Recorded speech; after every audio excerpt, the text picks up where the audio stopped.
राम राम किसान भाइयों, मैं नितिन फिर से हाजिर हूं आपके अपने चैनल नितिन देओल में। किसान भाइयों, आज हम बात करेंगे सरसों की उन्नतशील किस्म के बारे में। साथ ही साथ किसान भाइयों, आज मैं आपको बताने वाला हूं कि जो हमारी सरसों की वैरायटी है, जो हमारी ये प्रजाति है, इसके लिए सही जलवायु क्या रहेगी, मिट्टी कौन सी होनी चाहिए, समय क्या रहना चाहिए, किस्म के बारे में तो आज मैं आपको जानकारी देने ही वाला हूं। और इस किस्म के बारे में आपको जो जानकारी मिलेगी उसमें बुआई आपको कब से कब तक करनी है, पानी की आवश्यकता कितनी पड़ेगी, लंबाई इसके पौधे की कितनी होती है, तेल की प्रतिशतता कितनी मिलेगी और कीमत इसकी क्या रहेगी। साथ ही साथ मैं आपको बताने वाला हूं कि कौन कौन से राज्यों में आप इस वैरायटी का चयन कर सकते हैं। तो कंप्लीट जानकारी की ये वीडियो होने वाली है। यदि वीडियो आपको पसंद आ रही हो तो वीडियो को आप लाइक भी कर सकते हैं और चैनल को सब्सक्राइब करना ना भूलें। तो चलिए शुरू करते हैं।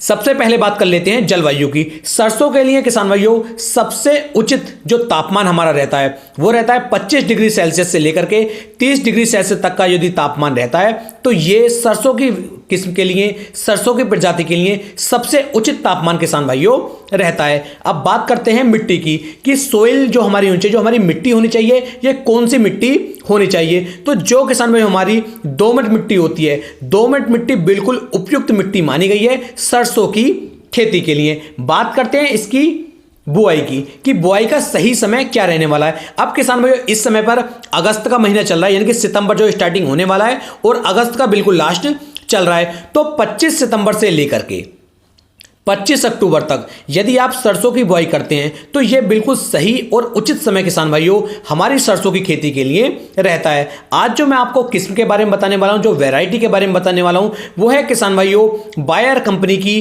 PA 5210, जो आप इस समय पर साइड में देख पा रहे हैं। इसकी यदि मैं पकने की अवधि की बात करूं तो 130 से लेकर के 135 दिन के अंदर यह किस्म, यह वैरायटी हमारी पक करके तैयार हो जाती है। यदि मैं बीज दर की बात करूं तो किसान भाइयों 1 किलोग्राम प्रति एकड़ के हिसाब से आपको इसका बीज लेना होगा और इसकी बुआई आप कर सकते हैं। बुआई का जो तरीका है वो किसान भाइयों छिटक विधि से भी आप कर सकते हैं या फिर सीड्रिल जो हमारी मशीन आती है उसके द्वारा भी आप इसकी बुआई कर सकते हैं। यदि मैं पौधे से पौधे की दूरी की बात करूं तो लगभग आपको 15 सेंटीमीटर के आसपास पौधे से पौधे की दूरी रखनी चाहिए। और यदि मैं लाइन से लाइन की दूरी की बात करूं तो लगभग 45 सेंटीमीटर की दूरी किसान भाइयों आपको रखनी चाहिए। और यदि मान लीजिए कि आप सीड्रिल मशीन से इसकी बुआई कर रहे हैं और बुआई करने के साथ साथ उसके बाद भी आप जो हैं इसके पौधे से पौधे के बीच में 15 सेंटीमीटर की दूरी नहीं बना पा रहे हैं, तो उस कंडीशन में किसान भाइयों जब आप पहली निराई गुड़ाई अपनी सरसों की करेंगे उस समय पर जो बीच में हमारी सरसों जमाती है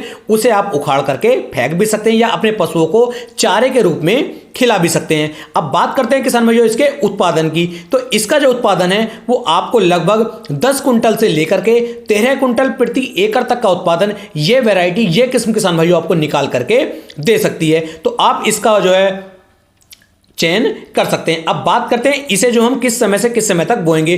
तो सितंबर से लेके नवंबर तक आप इसकी बुआई कर सकते हैं। ये हमारी अगेती वैरायटी भी है और पछेती वैरायटी भी है। जो किसान भाई अगेती किस्म की चयन करना चाहते हैं वो भी इसे लगा सकते हैं और जो पछेती किस्म का चयन करना चाहते हैं वे भी आपकी PA 5210 का उपयोग कर सकते हैं, इसका चयन कर सकते हैं। यदि मैं सिंचाई की बात करूं तो 2 से लेकर 3 पानी की आवश्यकता आपकी इस वैरायटी को रहने वाली है। 2 से लेकर 3 पानी यदि आप इसे देंगे तो ये अच्छी और शानदार पैदावार आपको निकाल करके दे सकती है। यदि मैं इसके पौधे की लंबाई की बात करूं तो 225 सेंटीमीटर के आसपास तक इसके पौधे की लंबाई किसान भाइयों हो जाती है। यदि तेल की मात्रा की बात की जाए, तेल की प्रतिशतता की बात की जाए तो लगभग इसमें 41% तेल किसान भाइयों आपको देखने को मिल जाएगा, जो किसान भाइयों काफी अच्छी प्रतिशतता सरसों की किस्म के लिए मानी जाती है। यदि मैं इसकी कीमत की बात करूं तो इसका जो 1 किलोग्राम का आपको पैक देखने को मिलेगा यह लगभग 670 रुपए से लगा करके 720 रुपए प्रति किलोग्राम का इसके बीज का हिसाब आपको देखने को मार्केट में मिल जाएगा। हर जगह पर इसकी कीमत थोड़ी बहुत ऊपर नीचे हो सकती है, तो रेट पर आप बिल्कुल भी ना जाएं। अब बात करता हूं कौन कौन से राज्यों में हम इसकी बुआई कर सकते हैं। हरियाणा, राजस्थान, गुजरात, उत्तर प्रदेश, उत्तराखंड, मध्य प्रदेश, बिहार आदि राज्यों में आप इसकी बुआई करके एक शानदार और बढ़िया उत्पादन किसान भाइयों निकाल सकते हैं।